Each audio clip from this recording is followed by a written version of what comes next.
স্বাগত নিউজ 24 সংবাদে আপনাদের সাথে আছি আমি জান্নাতুল ফেরদৌস রুবা। দেখছিলেন বিআরবি কেবলস সংবাদ শিরোনাম। দর্শক, এই মুহূর্তে পাকিস্তানের উপপ্রধানমন্ত্রীর সঙ্গে বৈঠক নিয়ে কথা বলছেন পররাষ্ট্র উপদেষ্টা। আমরা সরাসরি চলে যাচ্ছি সেখানে।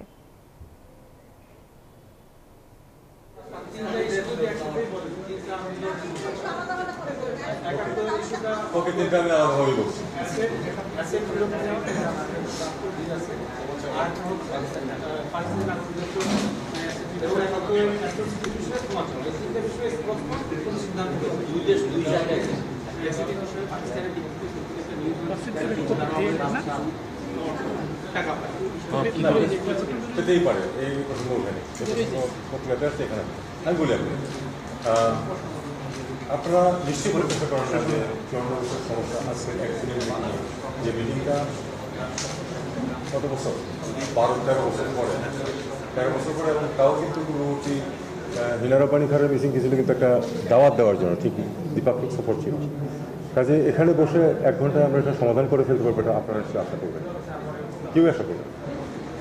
আমরা পরস্পরের অবস্থানটা আমি আপনাদেরকে এইটুকু নিশ্চয়তা দিতে পারি, আমরা পরস্পরের অবস্থান তুলে ধরেছি।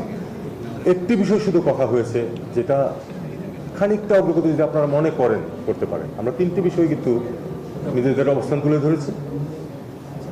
দুই পক্ষই একটি বিষয় আমরা ঠিক করেছি যে এই জিনিসগুলোকে আমাদেরকে সমাধান করতে হবে এবং দ্বিপাক্ষিক সম্পর্ককে যাতে খুব স্মুথলি এগোতে পারে এই জন্য এদেরকে পিছনে ফেলতে হবে। এবং দুই পক্ষই এটুকু এগ্রি করেছি যে আমরা এ নিয়ে কথা বলবো এবং চেষ্টা করব এই ইস্যুগুলি যেন আগামীতে বা কোনো এক পর্যায়ে, একদিনে হয়ে যাবে না এটা, আমরা এটাও স্বীকার করেছি যে ঝট করে আমরা একদিনে বসে এটা সমাধান করতে পারবো না। একটা 24 বছরের 54 বছরের ইস্যু।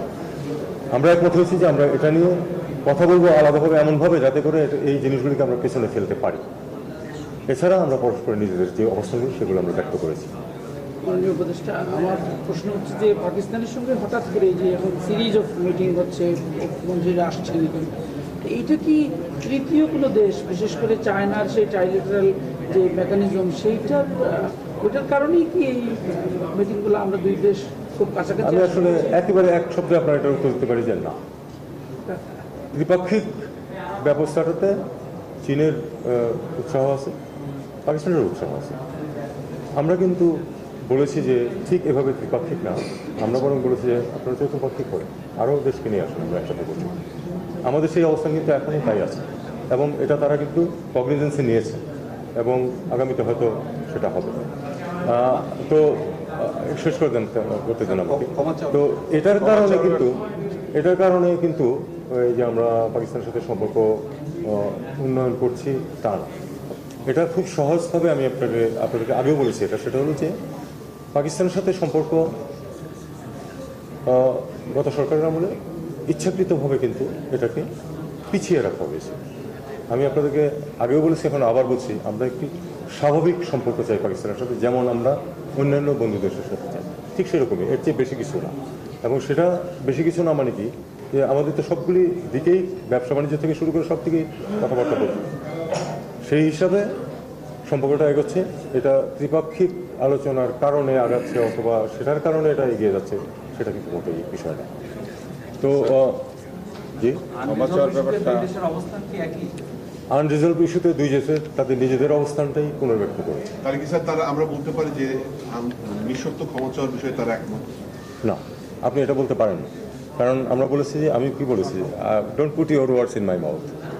সেটা হলো যে আমি বলেছি যে আমরা নিজ নিজ অবস্থান ব্যক্ত করেছি। একটি শুধু অগ্রগতি মনে করি আমি ছোট্ট একটু, সেটা হলো যে আমরা দুই পক্ষই একমত হয়েছি যে এই বিষয়গুলো আলোচনা করে সমাধান করা প্রয়োজন, যাতে করে আমাদের সম্পর্কের ক্ষেত্রে এগুলো বাধা হয়ে না আসে। আমরা দুই পক্ষ এ ব্যাপারেও একমত হয়েছি যে আমরা একদিনে বসে এটা সমাধান করে ফেলতে পারি। পাকিস্তানের উপপ্রধানমন্ত্রীর সঙ্গে বৈঠক নিয়ে কথা বলছিলেন পররাষ্ট্র উপদেষ্টা। আমরা এতক্ষণ ছিলাম সেখানে। এর আগে ৭১ নিয়ে কথা বলেন পাকিস্তানের উপপ্রধানমন্ত্রী। ৭৪-এর ঐতিহাসিক দলিলের মাধ্যমে ৭১-এর অমীমাংসিত বিষয়গুলোর সমাধান হয়েছে বলে দাবি করেন পাকিস্তানের উপপ্রধানমন্ত্রী ও পররাষ্ট্রমন্ত্রী ইসহাক দার। রবিবার দুপুরে পররাষ্ট্র পর্যায়ের বৈঠকের পর সাংবাদিকদের প্রশ্নের জবাবে একথা বলেন তিনি। রাজধানীর সোনারগাঁও হোটেলে হওয়া বৈঠকে যোগ দেন পররাষ্ট্র উপদেষ্টা তৌহিদ হোসেন। পরে দুই দেশের মধ্যে একটি চুক্তি ও 5টি সমঝোতা সই হয়।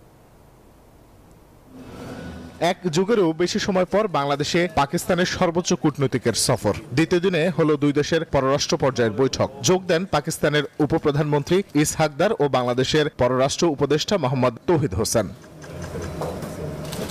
ইসহাকদারের সফরে বাণিজ্য, কূটনীতি, বিনিয়োগ সহ আলোচনায় ছিল ৭১ গণহত্যা সহ বাংলাদেশের সঙ্গে থাকা অমীমাংসিত বিষয়গুলো সমাধানের ইস্যু। পাকিস্তানের পররাষ্ট্রমন্ত্রীর দাবি, ৭১ অমীমাংসিত বিষয়গুলো আগেই 2 বার সমাধান করা হয়েছে।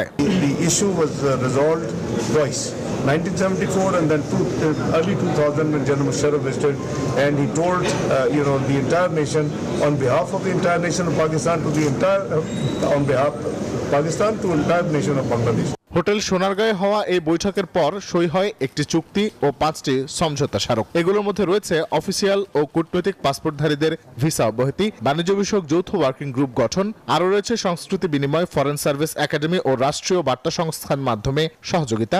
এছাড়া Bangladesh institute of international and স্টাডিজের সঙ্গে পাকিস্তানের ইসলামাবাদ পলিসি রিসার্চ ইনস্টিটিউটের সহযোগিতা নিয়ে সমঝোতা সই করেন দুই দেশের প্রতিনিধিরা। পররাষ্ট্র উপদেষ্টা আশা প্রকাশ করেন দুই দেশের মধ্যে সম্পর্ক আরও জোরদার হবে। এর আগে হোটেল ইন্টারকন্টিনেন্টালে ইসহাক দারের সঙ্গে প্রাতরাশ বৈঠকে যোগ দেন বাণিজ্য উপদেষ্টা, বাংলাদেশ ব্যাংকের গভর্নর সহ দেশের অর্থনৈতিক খাতের প্রতিনিধিরা। রিশাদ হাসান, নিউজ 24, ঢাকা। ঢাকা সফরের দ্বিতীয় দিনে প্রধান উপদেষ্টা ডক্টর মোহাম্মদ ইউনূস ও বিএনপি চেয়ারপারসন বেগম খালেদা জিয়ার সঙ্গে সাক্ষাৎ করবেন পাকিস্তানের উপপ্রধানমন্ত্রী ইসহাক দার। বিকালে যমুনায় অন্তর্বর্তী সরকার প্রধানের সঙ্গে বৈঠক করবেন তিনি। এরপর সন্ধ্যা 7টার দিকে যাবে রাজধানীর গুলশানে বিএনপি চেয়ারপারসনের বাসভবন ফিরোজায়।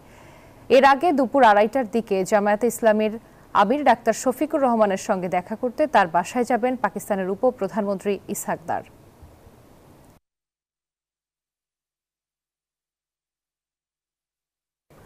রোহিঙ্গা সংকট মোকাবেলায় আন্তর্জাতিক সহযোগিতা জোরদার ও প্রত্যাবাসন প্রক্রিয়ায় টেকসই সমাধানের পথ খুঁজতে কক্সবাজারে শুরু হয়েছে 3 দিনের আন্তর্জাতিক সম্মেলন।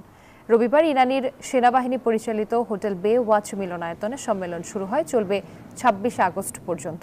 সম্মেলনের দ্বিতীয় দিন সোমবার যোগ দিয়ে ভাষণ দেবেন অন্তর্বর্তী সরকারের প্রধান ডক্টর মোহাম্মদ ইউনূস। এর মাধ্যমে সম্মেলনে অংশ নেয়া বিশ্বের প্রায় 40টি দেশ, বিভিন্ন আন্তর্জাতিক সংস্থা ও জাতিসংঘের প্রতিনিধিদের কাছে রোহিঙ্গারা তাদের দাবি দাওয়াগুলো তুলে ধরবেন, জানাবেন তাদের ওপর হওয়া নির্মম অত্যাচার, নিপীড়নের চিত্র। সম্মেলনে প্রত্যাবাসন প্রক্রিয়া ও মানবিক সহায়তার দিকটা গতিশীল করার প্রচেষ্টাকে অগ্রাধিকার দেওয়া হয়েছে।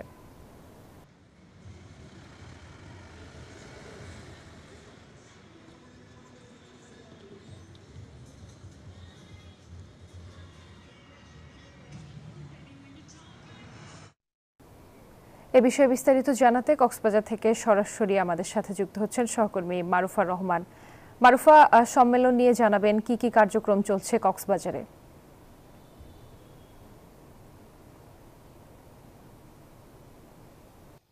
সম্মেলনের যে স্থানটি আমরা সেখানে রয়েছি, বিকেল 4টার সময় আনুষ্ঠানিকভাবে সম্মেলনটি শুরু হবে। আপনি বলছিলেন যে 40টি দেশের প্রতিনিধি, আন্তর্জাতিক সংস্থা এবং রোহিঙ্গাদের প্রতিনিধি দল, বাংলাদেশের পররাষ্ট্র উপদেষ্টা, তারা মিলেই আজকে প্রথম দিনের যে আলোচনার পর্বটি সেখানে অংশ নেবেন।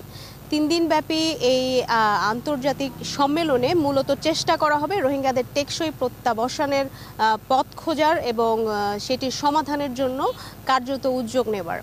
এই 3 দিনে মূলত রোহিঙ্গাদের 5টি বিষয়ে জোর দেওয়া হবে: তাদের টেকসই প্রত্যাবাসন, তাদের খাদ্য নিরাপত্তা, মানবিক সহায়তা, তাদের মনোবল জোরদারকরণ এবং নিরাপদে প্রত্যাবাসন। এই বিষয়গুলো নিয়েই মূলত রোহিঙ্গাদের এবং তাদের উপর যে গণহত্যা চালানো হয়েছিল 2017 সাল থেকে এ পর্যন্ত, সেগুলোর আন্তর্জাতিক অঙ্গনে তারা যেই মামলা করেছে সেই বিচারটি নিশ্চিত করা। এই বিষয়গুলো নিয়েই আন্তর্জাতিক যেই প্রতিনিধিরা আসছে 40টি দেশে, তাদের কাছে রোহিঙ্গা রোহিঙ্গারা তুলে ধরবে এবং আন্তর্জাতিক সংস্থাগুলো তুলে ধরবে সেই ঘটনাগুলো এবং এর সমাধানে তারা আসলে কিভাবে কেমন টেকসই প্রত্যাবাসন চান, সেখানে আসলে অন্তরায়গুলো কি, সেই বিষয়গুলো তুলে ধরবেন, যার প্রতিফলনটি আসলে ঘটতে পারে আগামী জাতিসংঘ সাধারণ অধিবেশনে 30 সেপ্টেম্বর। সেখানে এই বিষয়গুলো তুলে ধরা হবে। সেখানে হবে আন্তর্জাতিক আরেকটি সম্মেলন এই রোহিঙ্গা প্রত্যাবাসন কেন্দ্রিক। আপনি জানেন যে প্রধান উপদেষ্টা কিন্তু গত রমজানে যখন অ্যান্টোনিও গুতেরেস এসেছিলেন জাতিসংঘের মহাসচিব, তখন তিনি বলেছিলেন এবং কথা দিয়েছিলেন রোহিঙ্গাদেরকে যে তাদের নিরাপদ প্রত্যাবাসন নিশ্চিত করবেন। তো যার কারণে এই উদ্যোগটি আসলে আরও জোরালোভাবে প্রধান উপদেষ্টা নিয়েছেন, যার কারণে আন্তর্জাতিক অঙ্গনের সকলকে আসলে এখানে সমবেত করা হয়েছে এই 3 দিনের সম্মেলনের মধ্য দিয়ে, যেন জাতিসংঘে আরও জোরদারভাবে এই বিষয়গুলো তুলে ধরা যায় এবং রোহিঙ্গাদের নিরাপদ প্রত্যাবাসন নিশ্চিত করা যায়। সেই সাথে তাদের যে মানবাধিকার বিষয়ক বিষয়গুলো রয়েছে, তাদের উপর যে গণহত্যা চলেছে এবং রোহিঙ্গা জনগোষ্ঠী এখানে যারা আশ্রিত হিসেবে আছে তাদের নারী শিশু তাদের মানসিক যে সক্ষমতা এবং সেই সাথে খাদ্য নিরাপত্তা সহ নিরাপদ প্রত্যাবাসনে যেই বিষয়গুলো আসলে কার্যকর পদক্ষেপ নেওয়ার আন্তর্জাতিক সংস্থাগুলোর কাছেও সেই বিষয়গুলো তুলে ধরা হবে বলে আমরা জানতে পেরেছি। তো মোটামুটি আগামীকালকে আসলে 8 বছর পূরণ হচ্ছে রোহিঙ্গা প্রত্যাবাসনের। আগামীকালকে প্রধান উপদেষ্টা এখানে বক্তব্য রাখবেন। আজকে প্রথম দিন এবং 26 তারিখ শেষ হবে এই যে সম্মেলনটি চলছে আন্তর্জাতিক, সেই সম্মেলনের প্রথম পর্ব। রুবা। মারুফা, আপনাকে ধন্যবাদ। সাবেক প্রধানমন্ত্রী শেখ হাসিনা সহ 3 আসামির বিরুদ্ধে মানবতা বিরোধী অপরাধের মামলায় 7ম দিনের সাক্ষ্য গ্রহণ আজ সকালে আন্তর্জাতিক অপরাধ ট্রাইব্যুনালে আনা হয়েছে মামলার রাজসাক্ষী সাবেক আইজিপি চৌধুরী আব্দুল্লাল মামুনকে। আরও হাজির করা হয়েছে সাবেক সেনা কর্মকর্তা জিয়াউল আহসানকেও। মামলাটিতে এ পর্যন্ত সাক্ষ্য দিয়েছেন 16 জন। গত বুধবার সাক্ষ্য দেন 2 চিকিৎসক ও একজন নার্স সহ 4 জন। তারা গত বছরের জুলাই আগস্টের হাসপাতালের চিত্র বর্ণনা করেন, জানান চিকিৎসা দিতে গিয়ে বাধার সম্মুখীন হয়েছিলেন তারা।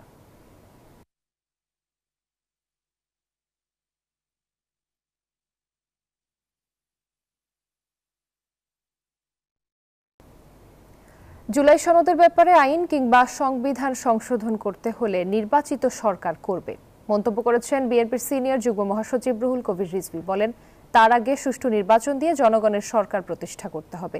দুপুরে বিএনপি চেয়ারপারসন বেগম খালেদা জিয়ার 81তম জন্মদিন উপলক্ষে জিয়া পরিষদের আয়োজনে রিকশা ও ভ্যান চালকদের মাঝে রেইনকোট বিতরণের পর এসব কথা বলেন তিনি।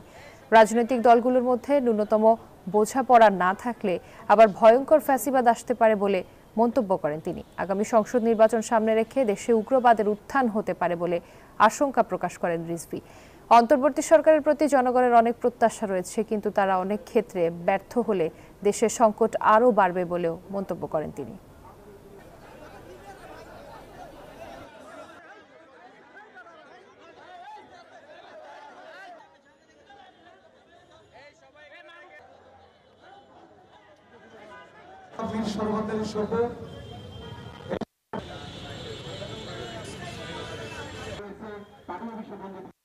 আগে অবাধ সুষ্ঠু নির্বাচন দিয়ে জনগণের সরকার তৈরি করুন। তারা প্রয়োজনে যদি হয় গণতন্ত্রের স্বার্থে, দেশের রাষ্ট্রের স্বার্থে সংবিধান যদি সংশোধন করতে হয় তারা করবে, সেটা তাদের দায়িত্ব। যে সংস্কারগুলো আমরা সবাই মিলে আমরা ঐক্যমত পোষণ করছি সেগুলো আমাদের একটা সুপারিশ আকারে থাকবে এবং নির্বাচিত পার্লামেন্ট প্রয়োজনে সেগুলো সংশোধন করবেন, আইনীকরণ করবেন, আইনে পাস করবেন। ত্রয়োদশ সংসদ নির্বাচন সামনে রেখে প্রস্তাবিত সীমানা নিয়ে দাবি আপত্তি আবেদনের শুনানি চলছে। বেলা 12টা থেকে নির্বাচন ভবনের অডিটোরিয়ামে শুরু হয়। শুনানিতে আছেন প্রধান নির্বাচন কমিশনার এম নাসির উদ্দিন ও 4 নির্বাচন কমিশনার। 4 দিনের শুনানির প্রথম দিনে থাকছে কুমিল্লা অঞ্চলের 18টি আসন। এতে আপত্তিকারী বা তার ক্ষমতাপ্রাপ্ত কৌশলীদের উপস্থিত থাকতে হবে। ইসি জানায়, সব মিলিয়ে 2 পক্ষের 10 জন প্রতিনিধিকে শুনানিতে উপস্থিত থাকতে হবে। শুনানি উপলক্ষে নির্বাচন ভবনের ভেতরে ও বাইরে পর্যাপ্ত পুলিশ, কোস্টগার্ড ও আনসার সদস্য নিয়োজিত রয়েছেন। সীমানা আপত্তি নিয়ে অনেকের ইতোমধ্যে বিক্ষোভ করায় এ নিরাপত্তা ব্যবস্থা নেওয়া হয়েছে।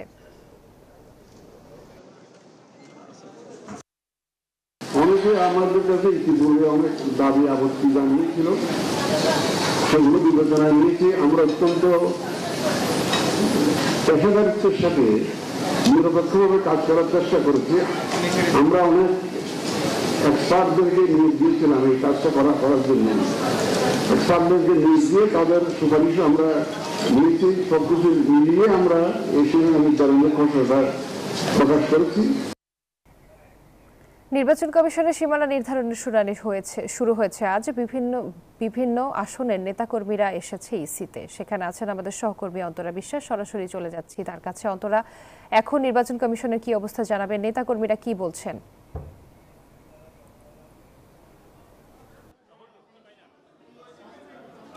এখানে আসলে শুনানি শুরু হয়ে গেছে বেলা 12টার দিকে, এবং আপনি জানেন যে আজকে 18টি আসনের শুনানি হবে। বিশেষ করে কুমিল্লা অঞ্চলের যে 18টি আসন সেইগুলোর শুনানি আজকে হবে, এবং সেজন্য কিছুক্ষণ আগেই বিএনপির নেতা রুমিন ফারহানা তিনি এসেছিলেন, এবং তার শুনানির সময়ে যেটি হয় যে তিনি অভিযোগ করেন যে তাকে তার বিরোধী পক্ষের কেউ এসে ধাক্কা দিতে চায়, তখন তার পক্ষের অনেকেই সেটি আসলে সামলানোর চেষ্টা করে, তখন দুপক্ষের মধ্যে হাতাহাতি হয়, এবং এই বিষয়টি তিনি খুবই দুঃখজনক বলে অভিহিত করেছেন। এবং তিনি যে কথাটি বলেছেন সেটি হচ্ছে একেবারে নির্বাচন কমিশনের সামনে, প্রধান নির্বাচন কমিশনারের সামনে এই ধরনের ঘটনা আসলে একেবারেই কাম্য নয়। এবং তিনি আরেকটি কথা বলছেন যে গত 15 বছরে এ ধরনের ঘটনা তিনি দেখেননি, কিন্তু এখন ঘটছে এই ধরনের ঘটনা, এবং সেটি তার দলের নেতা কর্মীরাই আসলে তাকে এভাবে ধাক্কা দেওয়ার চেষ্টা করছেন, সেটি নিঃসন্দেহে দুঃখজনক। এবং তিনি বলছেন যে পরবর্তীতে কি হয়, অর্থাৎ এই ঘটনার জবাব তিনি দেবেন, এরকম একটি কথাও তিনি বলছেন। আরেকটি বিষয়ও আসলে কিছুক্ষণ আগেই কুমিল্লা 2 আসনের যারা প্রার্থী ছিলেন তারা আসলে এখানে এসেছিলেন, এবং তারাও এই কথাটি বলছেন যে তারা চাইছেন যে হোমনা এবং মেঘনা আগে যে অবস্থায় ছিল সেই অবস্থাতেই থাকুক। এরকম বিভিন্ন আসনের পক্ষ থেকে প্রার্থীরা এবং তাদের যে কর্মীরা রয়েছে সেই আসনের যারা নাগরিক রয়েছেন তারা আসলে নির্বাচন কমিশনে আসছে, এবং নির্বাচন কমিশনের সামনেও কিছুক্ষণ আগে আমরা দেখতে পাই যে নির্বাচন কমিশনের যে দরজা, বাইরের যে দরজা, সেটি ধাক্কা দিয়ে ভেতরে প্রবেশের চেষ্টা করেন, এবং সেখানেও হাতাহাতি হয়। এই ছিল আমার কাছে এখান থেকে সর্বশেষ খবর। অন্তরা, আপনাকে ধন্যবাদ। ডাকসু নির্বাচন বানচালে ঢাকা বিশ্ববিদ্যালয়ের কোনো হল প্রভোস্ট পায়তারা করছে বলে অভিযোগ করেছে ঐক্যবদ্ধ শিক্ষার্থী জোটের ভিপি প্রার্থী সাদিক কায়েম। রবিবার বিশ্ববিদ্যালয় ক্যাম্পাসে শিক্ষার্থীদের সঙ্গে মত বিনিময় করতে এসে সাংবাদিকদের এই কথা বলেন তিনি। সাদিক কায়েম বলেন, একটি ছাত্র সংগঠনকে আলাদা করে সুবিধা দিচ্ছে কিছু হল প্রভোস্ট। এছাড়া 9 সেপ্টেম্বর ডাকসুর ভোটের আগে অনেকগুলো বিভাগে পরীক্ষা আছে। এতে ডাকসুর আমেজ এই পরীক্ষার জন্য নির্বাচনী কাজে বাধাগ্রস্ত হচ্ছে। এতে কমিশনে পরীক্ষা পেছানোর জন্য অনুরোধ করা হয়েছে। এছাড়া প্রার্থীরা আচরণবিধি লঙ্ঘন করেছে, কিন্তু নির্বাচন কমিশন কোনো ব্যবস্থা নেয়নি বলেও জানান এই জোটের প্রার্থীরা। যারা শিক্ষকরা আছে, হল প্রভোস্টরা, কিছু প্রভোস্ট তারা নির্বাচনকে বন্ধ করার জন্য, নির্বাচনকে বানচাল করার জন্য চেষ্টা করছেন বলে আমাদের কাছে মিডিয়ার মাধ্যমে আমাদের কাছে তথ্য এসেছে। তো এই ধরনের কাজ যারা করছেন, আমরা অনুরোধ করবো, আপনার শিক্ষক হিসেবে আপনার আদর্শ থাকতে পারে, কিন্তু আমরা সবাই ছাত্র। আপনি এমন কোনো কাজ করবেন না যেটার মাধ্যমে ছাত্র এবং শিক্ষক প্রতিপক্ষ হিসেবে দাঁড়ায় যায়। এই মুহূর্তে ঢাকা বিশ্ববিদ্যালয়ে ব্রিফ করছে ছাত্রদল, আমরা সরাসরি যাচ্ছি সেখানে।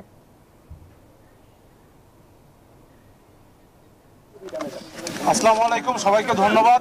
যতই ভাবি বাংলাদেশ জাতীয়তাবাদী ছাত্রদল মনোনীত এই প্যানেল, আমরা সুস্থ ধারার রাজনীতি করব, অভিযোগের রাজনীতিকে বাদ দিব। কিন্তু অভিযোগ তো নয়, বরং কিছু প্রকৃত বিষয় যদি আজকে তুলে না ধরা হয়, সেক্ষেত্রে সাধারণ শিক্ষার্থীদের সাথে ক্যাম্পাসের রাজনৈতিক পরিবেশ এবং ডাকসুর পরিবেশের সাথে সাংঘর্ষিক হয়ে যাচ্ছে। আপনারা দেখেছেন ডাকসুর যে নির্বাচনী প্রচারণা বিধি আচরণমালা, সেখানে আছে উল্লেখ আছে কোনো সমাবেশ করার পূর্বে বিশ্ববিদ্যালয় নির্বাচন কমিশনের কাছ থেকে অনুমতি নিতে হবে। কিন্তু আমরা ইতিমধ্যে দেখেছি গতকালকে টিএসসি অডিটোরিয়ামে স্বতন্ত্র শিক্ষার্থী ঐক্যজোট নামে একটি panel stand up comedy show আয়োজন করেছে, এবং সেখানে তারা একটি সমাবেশের আয়োজন করেছে, এবং নির্বাচনী যে প্যানেলটি রয়েছে তারা এক প্রকার প্রচারণা করেছে। ঠিক একইভাবে আজকে টিএসসি অডিটোরিয়ামে তারা একটি গানের আয়োজন করেছে, খুব অ্যাট্রাকটিভ নাম দিয়েছে নারীদের জন্য গান, কিন্তু এইসব অ্যাট্রাকটিভ নাম দিয়ে তারা সেখানে সমাবেশের আয়োজন করছে, নির্বাচন আচরণ বিধি সুস্পষ্টভাবে লঙ্ঘন করছে। আমি ঢাকা বিশ্ববিদ্যালয় নির্বাচন কমিশনের কাছে, প্রশাসনের কাছে আহ্বান জানাবো, অনতি বিলম্বে এই সকল প্রোগ্রাম কর্মসূচি বন্ধ করতে হবে। আপনারা যদি লেভেল প্লেইং ফিল্ড নিশ্চিত না করতে পারেন, তাহলে কারা করবে? আমরা কোথায় যাব? কাদের কাছে আমরা সমাধান চাইবো? আমাদেরকে জানিয়ে দিবেন। একই সাথে আপনারা দেখেছেন শুধু এই অফলাইন প্ল্যাটফর্ম না, অনলাইন প্ল্যাটফর্মেও বিভিন্নভাবে সাইবার বুলিং এর মাধ্যমে নারী প্রার্থীদেরকে হেনস্থা করা হচ্ছে। সাইবার জগতেও কিন্তু লেভেল প্লেইং ফিল্ড নিশ্চিত করতে ব্যর্থ হচ্ছে এই প্রশাসন। সুতরাং আমি এই প্রশাসনের কাছে, এই নির্বাচন কমিশনের কাছে আহ্বান জানাবো, আপনারা দয়া করে অনতিবিলম্বে লেভেল প্লেইং ফিল্ড নিশ্চিত করার জন্য প্রয়োজনে একটি আলাদা সেল গঠন করুন, তবুও এই লেভেল প্লেইং ফিল্ডকে নিশ্চিত করুন, তবে একটি সুন্দর মডেল ডাকসু সম্পন্ন হবে। সবাইকে ধন্যবাদ। এই জাহাঙ্গীরনগর বিশ্ববিদ্যালয় কেন্দ্রীয় ছাত্র সংসদ নির্বাচনকে ঘিরে প্রচারণামূলক বিলবোর্ড, ব্যানার সরিয়ে ফেলার নির্দেশনা দিয়েছেন প্রধান নির্বাচন কমিশন। রোববার সকালে ক্যাম্পাসের সকল শিক্ষার্থীদের এই ঘোষণা দেওয়া হয়, অন্যথায় প্রার্থিতা বাতিলের হুমকিও দেওয়া হয়। এর আগে শিক্ষার্থীরা অভিযোগ করে বলেন, প্রধান নির্বাচন কমিশন থেকে আগামী 29 তারিখ থেকে প্রচারণা চালানোর কথা বলা হলেও নির্ধারিত তারিখের আগেই নিজেদের পোস্টার টাঙিয়ে রাখেন প্রার্থীরা। এ বিষয়ে চিফ রিটার্নিং অফিসার অধ্যাপক ডক্টর মনিরুজ্জামান বলেন, প্রচারণা শুরুর নির্ধারিত দিন থেকে আচরণবিধি অনুযায়ী প্রচার কাজ চালানো যাবে। আগামী 11 সেপ্টেম্বর সকাল 9টা থেকে বিকেল 5টা পর্যন্ত চলবে জাকসুর ভোট গ্রহণ। বিশ্ববিদ্যালয়ের ক্যাম্পাসে যে কোনো ধরনের মিটিং, মিছিল, জমায়েত, সভা, সমাবেশ ইত্যাদি নিষিদ্ধ। কোনো ধরনের প্রোগ্রাম হইতে পারবে না। আর আমাদের নির্বাচনের আচরণ বিধিতেও আমরা সেটা উল্লেখ করে দিয়েছি যে একসাথে 25 জনের বেশি জমায়েত হতে পারবে না। দর্শক, রাকসুতেও শুরু নির্বাচনী ডামাডোল। বিস্তারিত জানাতে যুক্ত হচ্ছেন সহকর্মী মতিউর মর্তুজা। মর্তুজা, ক্যাম্পাসে নির্বাচনী আমেজ দেখছেন কতটা?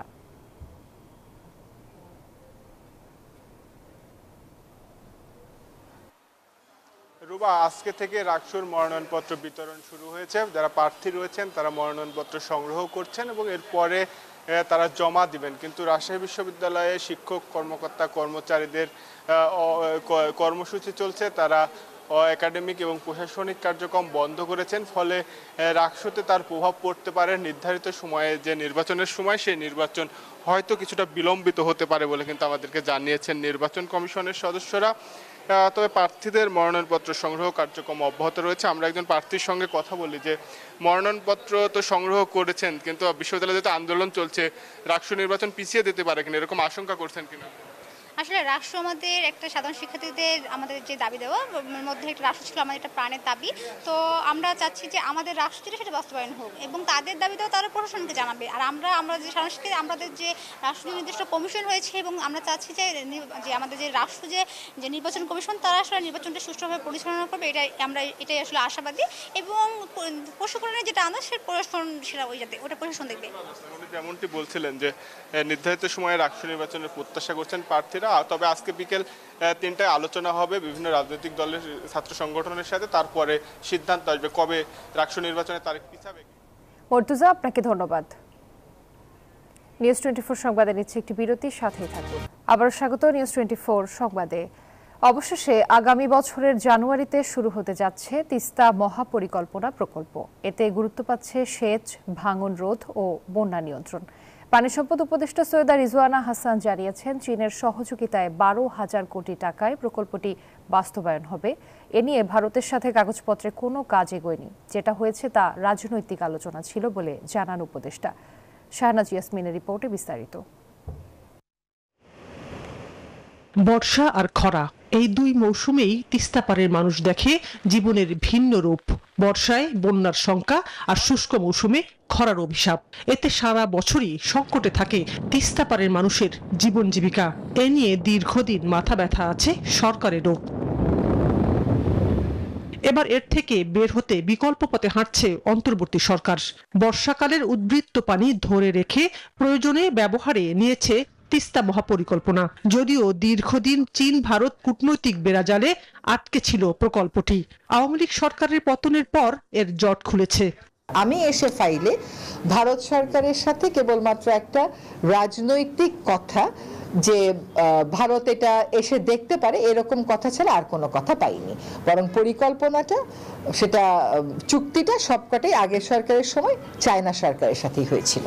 প্রকল্পের প্রস্তাবিত পরিকল্পনা অনুযায়ী পানি ধরে রাখতে তিস্তা নদীর 117 কিলোমিটার খনন করা হবে। থাকছে প্রতিরক্ষা বাঁধ, রাখা হচ্ছে নদী তীরবর্তী প্লাবনভূমি, স্যাটেলাইট সহ কৃষিভিত্তিক শিল্প কারখানার প্রস্তাব। তবে প্রথম ধাপে গুরুত্ব পাচ্ছে সেচ, ভাঙন রোধ ও স্থায়ী বাঁধ নির্মাণের কাজ। প্রকল্পের সম্ভাব্য খরচ প্রায় 12,000 কোটি টাকা। মাঠ পর্যায়ে 5টা পাবলিক কনসালটেশন করেছি, করে আমাদের কিছু প্রস্তাবনা ছিল, কিছু সংশোধন ছিল, সেটা আমরা চায়না সরকারকে দিয়েছি। মোটামুটি ভাবে 3টা দাগে আমরা এক হয়েছি যে এই প্রকল্পের উদ্দেশ্য হবে নদী ভাঙন রোধ করা, কমিয়ে আনা। এই প্রকল্পের উদ্দেশ্য হবে বন্যার প্রকোপের থেকে মানুষকে সুরক্ষা দেওয়া। এই প্রকল্পের আরেকটা উদ্দেশ্য হবে সেচের সময় যখন আমাদের পানির প্রয়োজন হয় শুষ্ক মৌসুমে, সে সময় যেন নদীটা যথেষ্ট পরিমাণ পানি ধরে রাখতে পারে সেটার ব্যবস্থা করা। চীনের সহযোগিতায় তিস্তা মহাপরিকল্পনা শুরু হচ্ছে 2026 সালের জানুয়ারি থেকেই। প্রকল্পের মেয়াদ 10 বছর। আমাদের প্রস্তাবিত তারিখ হচ্ছে জানুয়ারি 1, 2026। আমরা 10 বছরের কথা বলেছি, প্রথম 5 বছর, তারপর সেটার মূল্যায়ন করে আবার পরের 5 বছর। আর এই 5 বছরের মধ্যে 3 বছরের মাথায় আমরা একটা মিড টার্ম পর্যালোচনার কথা বলেছি। তিস্তার এই মহাপরিকল্পনা বাস্তবায়ন হলে পাল্টে যাবে তিস্তা পারের মানুষের জনজীবন। আশা পানি উপদেষ্টার। রাজনৈতিক দৃষ্টিভঙ্গিতে আর এই প্রকল্প না দেখার অনুরোধ তার। শানাজি ইয়াসমিন, নিউজ 24, ঢাকা। এবার মধুমতি ব্যাংক পিএলসি অর্থ ও বাণিজ্য সংবাদ।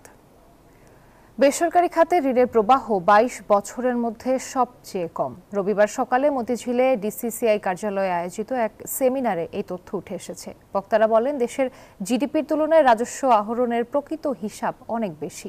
রাজস্বের পুরো অর্থ সরকারি কোষাগারে পৌঁছায় না বলেও অভিযোগ করেন তারা। দেশের রপ্তানির চেয়ে আমদানি ভালো। গত বছরের তুলনায় বেড়েছে জিডিপির বিপরীতে রাজস্ব আহরণও। তবে বেসরকারি খাতে বিনিয়োগ 5 বছরে কমেছে 22% বেশি।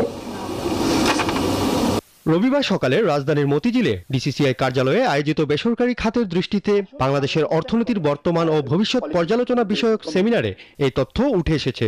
বক্তারা বলেন, প্রয়োজনে এলডিসি গ্র্যাজুয়েশন 3 বছর পেছানো যেতে পারে। সুদ কমিয়ে ব্যবসায়িক পরিবেশ উন্নত করার দাবিও জানান তারা।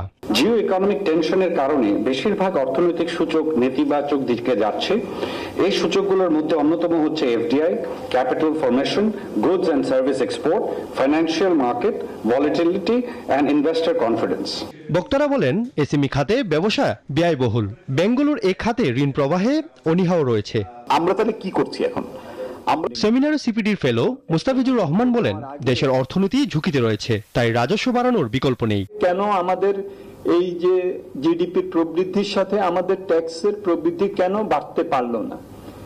তার অর্থটা হলো যে ডিজিটালাইজেশনটা আমরা করতে পারতাম, সেটা যেভাবে করা দরকার ছিল সেভাবে কিন্তু হয়নি। বিপুল টাকা পাচার হয়ে যাওয়ায় দেশের অর্থনীতি এখন ধীর গতিতে চলছে। এমন অবস্থায় দুর্নীতি কমানোর তাগিদ দেন বক্তারা। আহাদ চৌধুরী, নিউজ 24, ঢাকা। নিউজ 24 সংবাদে নিচ্ছে আরো একটি বিরতির সাথেই থাকুন। আবারও স্বাগত নিউজ 24 সংবাদে। এবার জানাবো আন্তর্জাতিক সংবাদ। ইরানে মার্কিন হামলার প্রভাব নিয়ে ভিন্ন মত দেওয়ায় এবার বরখাস্ত হলেন পেন্টাগনের প্রতিরক্ষা গোয়েন্দা সংস্থার প্রধান। বিবিসি জানায়, শনিবার গোয়েন্দা সংস্থা ডিআইএ এর প্রধান লেফটেন্যান্ট জেনারেল জেফ্রি ক্রুসের বিরুদ্ধে এ পদক্ষেপ নেন মার্কিন প্রতিরক্ষা মন্ত্রী পিট হেগসেথ। সম্প্রতি ডিআইএ এর ফাঁস হওয়া এক প্রতিবেদনে বলা হয়েছিল, মার্কিন হামলায় ইরানের পারমাণবিক কর্মসূচি মাত্র কয়েক মাসের জন্য বাধাগ্রস্ত হয়েছে। এই তথ্যকে সম্পূর্ণ ভুল আখ্যা দিয়ে তীব্র প্রতিক্রিয়া জানিয়েছিলেন প্রেসিডেন্ট ডোনাল্ড ট্রাম্প। এদিকে মার্কিন সিনেটর মার্ক ওয়ার্নার বলেছেন, গোয়েন্দা তথ্যকে দেশের সুরক্ষার পরিবর্তে আনুগত্যের পরীক্ষা হিসেবে দেখছেন ট্রাম্প প্রশাসন।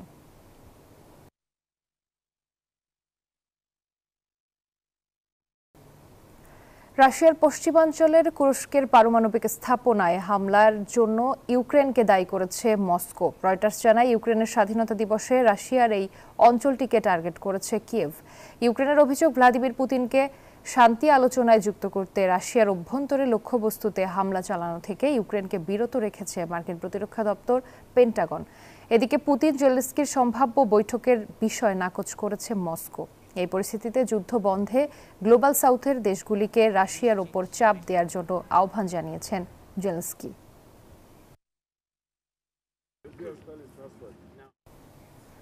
যুক্তরাষ্ট্রের শিকাগোতে সেনা মোতায়েনের পরিকল্পনা করছে ট্রাম্প প্রশাসন। এ লক্ষ্যে কাজও শুরু করেছে মার্কিন প্রতিরক্ষা দপ্তর পেন্টাগন। এমন তথ্য জানিয়েছে রয়টার্স। আগামী সেপ্টেম্বরের মধ্যে কয়েক হাজার ন্যাশনাল গার্ড সদস্য মোতায়েন করা হতে পারে বলে ধারণা করা হচ্ছে। তবে এই ঘটনায় নিন্দা উদ্বেগ জানিয়েছে বিরোধী ডেমোক্র্যাট শিবির। ইলিনয় অঙ্গরাজ্যের গভর্নর জেবি প্রিটজকার বলেন, এ মুহূর্তে ন্যাশনাল গার্ড বা অন্য কোনো বাহিনী মোতায়েনের মতো জরুরি অবস্থা শিকাগোতে নেই। এটি রাজনৈতিক উদ্দেশ্য প্রণোদিত এবং ক্ষমতার অপব্যবহার বলে জানান তিনি। এর আগে ক্যালিফোর্নিয়া অঙ্গরাজ্যেও গভর্নরের বিরোধিতা সত্ত্বেও লস অ্যাঞ্জেলেসে ৭০০ মেরিন ও ৪,০০০ ন্যাশনাল গার্ড সদস্য পাঠায় ট্রাম্প প্রশাসন।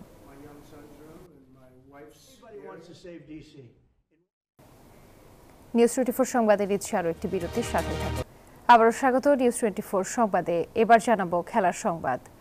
এশিয়া কাপের আগে নেদারল্যান্ড সিরিজকে সামনে রেখে সিলেটে চলছে বাংলাদেশ দলের অনুশীলন ক্যাম্প। সিলেটে ২০ তারিখ থেকে শুরু হওয়া এই ক্যাম্প চলবে ২৫ আগস্ট পর্যন্ত। আগামী মাসে সংযুক্ত আমিরাতে বসেছে এশিয়া কাপের আসর। এশিয়ার শ্রেষ্ঠত্ব অর্জনের এই আসরের প্রস্তুতি হিসেবে নেদারল্যান্ডসের বিপক্ষে ঘরের মাঠে ৩ ম্যাচের টি-20 সিরিজ খেলবে বাংলাদেশ। আর এই সিরিজকে সামনে রেখে নিজেদের প্রস্তুত করতে ঘাম ঝরাচ্ছে টাইগাররা। সিরিজ শুরুর আগে আগামী ২৬ তারিখ বিসিবি এইচপি দলের সাথে একটি প্রস্তুতি ম্যাচ খেলারও কথা রয়েছে জাতীয় দলের। এই সিরিজ খেলতে ডাচরা বাংলাদেশে পৌঁছাবে ২৭ আগস্ট।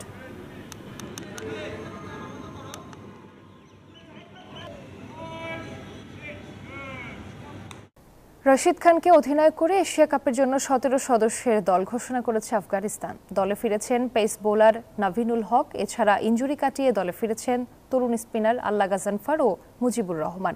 এশিয়া কাপের দল নিয়ে পরীক্ষা নিরীক্ষার পথে হাঁটেননি আফগান নির্বাচকেরা। আন্তর্জাতিক ক্রিকেটে পরীক্ষিত এবং সফলদের নিয়েই দল তৈরি করেছেন তারা। নির্বাচিত দলে বোলিংয়ে শক্তি বাড়িয়েছে আফগানরা। রশিদ নবীন ও গাজানফার ছাড়াও দলে রয়েছেন পেস বোলার ফজল হক ফারুকি, স্পিনার মুজিবুর রহমান, অলরাউন্ডার আজমতুল্লাহ ওমরজাই ও মোহাম্মদ নবী। অবশ্য প্রাথমিক স্কোয়াডে ছিলেন না মুজিব। ইনজুরির সঙ্গে লড়াই করতে থাকা এই তারকা ২০২৪ সালের ডিসেম্বরে সর্বশেষ জাতীয় দলের হয়ে খেলেছিলেন।